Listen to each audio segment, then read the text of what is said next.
জলপাইয়ের সিজন এসে গেছে আর জলপাইয়ের আচার বানাবো না সেটা কি করে হয় বলেন?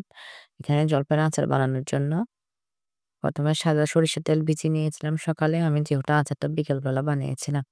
তারপর জলপাইগুলো ভালো করে ধুয়ে এভাবে কেটে নিয়েছি। কেটে নেওয়ার পরে আমি সরিষাগুলা পেস্ট করে নিব।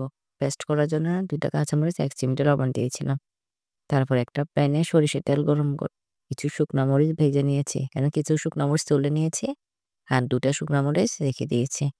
এরপর পাঁচফোড়ন দিয়ে পাঁচফোড়নে যখন ঘ্রাণ ছাড়ে তারপর আমি সরিষা পেস্টটা দিয়ে দিই। দেখুন পেস্টটা কি সুন্দর হয়েছে আমার।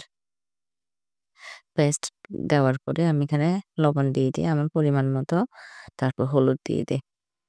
হলুদ, লবণ, তারপর লাল মরিচের গুঁড়া দিয়ে দিয়েছি। একটু সামান্য ঝাল হবে এবং কালার হবে।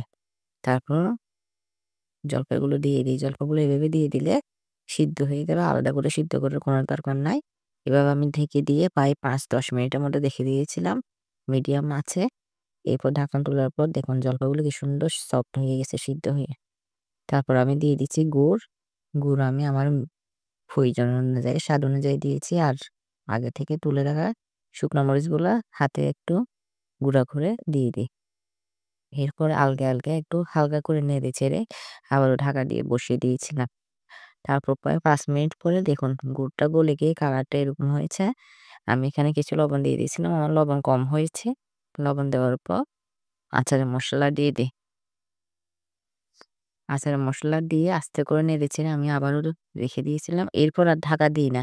ঢাকা না দিয়ে রেখে দিয়েছি একদম মিডিয়াম আঁচে।